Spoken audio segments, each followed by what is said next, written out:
हर घर में क्लेश क्यों है इसके बारे में समझेंगे।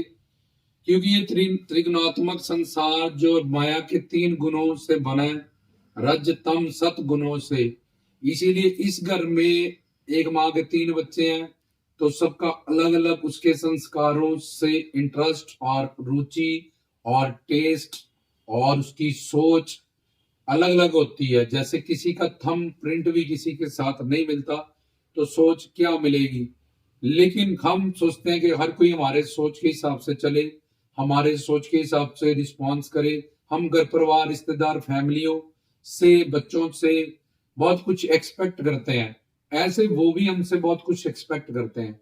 हम अपना स्वार्थ तो उनसे पूरा करना चाहते हैं, लेकिन वो हमसे क्या चाहते हैं इस बात की हम परवाह नहीं करते हैं। जिसके कारण जब हम अपनी तो सारी डिमांड्स उनसे पूरी करना चाहते हैं, लेकिन वो जो हमसे चाहते हैं वो नहीं करना चाहते, तो उसका बैलेंस जो स्वार्थ का है कि मेरा स्वार्थ तू सिद्ध कर, तेरा स्वार्थ मैं सिद्ध करूंगा, तो जब वो उसका बैलेंस नहीं बनता, तो तब घर में क्लेश होते हैं।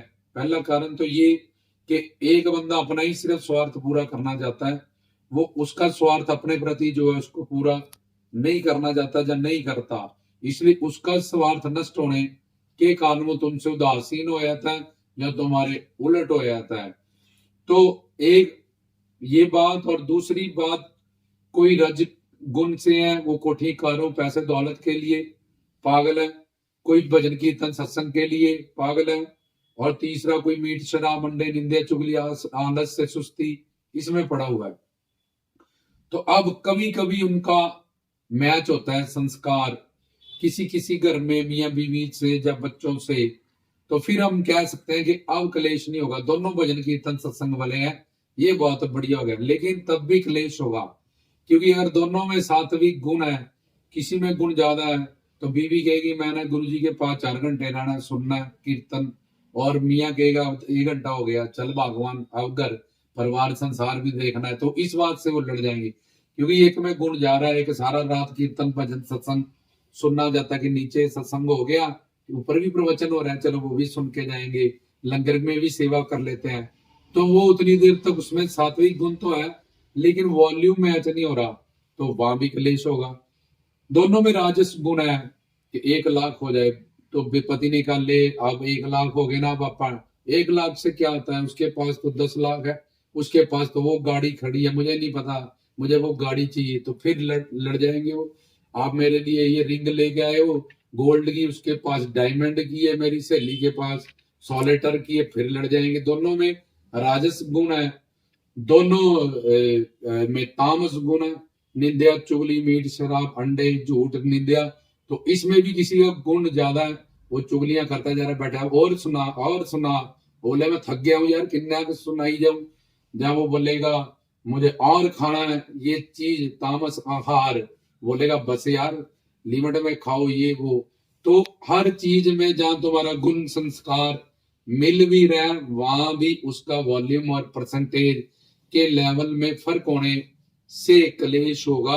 अलग अलग गुण के कारण क्लेश होगा, स्वार्थ की सिद्धि ना होने के कारण क्लेश होगा। इसलिए अगर चाहते हो क्लेश ना हो, तो जो संसारी तुमसे जो चाहते हैं उनके लिए तुम करो, तब वो जो तुम उनसे चाहते हो वो करेंगे। बड़ों का सत्कार करें, छोटों से प्यार करें, कहीं कहीं डांट ना पड़े तो लेकिन अंदर शांति रखे। गुरु से जुड़े, गृहस्थ जीवन में किस तरह से रहना चाहिए, शरीर और आत्मा में क्या फर्क है, इसका बैलेंस कैसे बना के चलें, इसका ज्ञान खुद भी प्राप्त करें, अपने घर परिवार संसार वालों को रिश्तेदारों को या बच्चों को भी संतों के पास ले जाए, तब इसका बैलेंस बनेगा। तब पता चलेगा कि ये सारी गड़बड़ी क्यों है। इसलिए हर घर में क्लेश है, था और रहेगा। जब तक संतों के पास जाके तत्व ज्ञान नहीं क्लियर कर लेंगे, तब तक समझ में नहीं आएगा कि एक गुना है। सच्चा भक्ति वाला लड़का ढूंढो जी, भक्ति वाली लड़की ढूंढो जी, तो उसकी भक्ति में उसकी इतनी रुचि है, तुम्हारी उतनी नहीं है, तो यहाँ भी गड़बड़ हो जाएगा।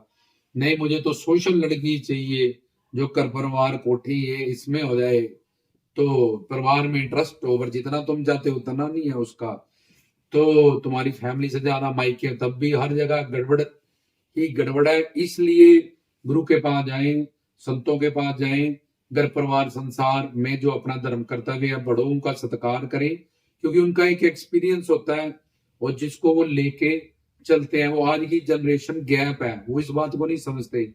वो समझते हैं कि हम बड़े हैं, हमारा एक्सपीरियंस है, हमारा तजर्बा है। माँ बाप के लिए बच्चे छोटे ही रहते हैं, चाहे जितने भी वो बड़े हो जाएं।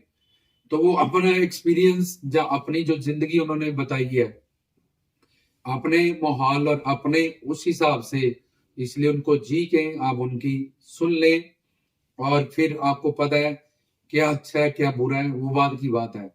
लेकिन उस वक्त कलेश ना हो, आप जी कहें, सत्कार करें और छोटों से प्यार करें। अगर कोई गलती करते हैं डांटें, लेकिन मन में कोई गुस्सा ना रखें। और बाकियों का भी जो स्वार्थ है तुम्हारे प्रति, उसको बैलेंस बना के करें, उसकी भी सिद्धि करें और अपने जीवन में सेवा सिमरन भक्ति संत मत इसको लाएं खुद अपनी फैमिली में, अपने परिवार में, ताकि घर घर में क्लेश खत्म हो और सुख शांति हो। ये घर ही एक वैकुंठ बन जाए, ये घर ही देवी देवताओं का फिर वास होना शुरू हो जाएगा। राम जी दास की तरफ से जय बाबा जी।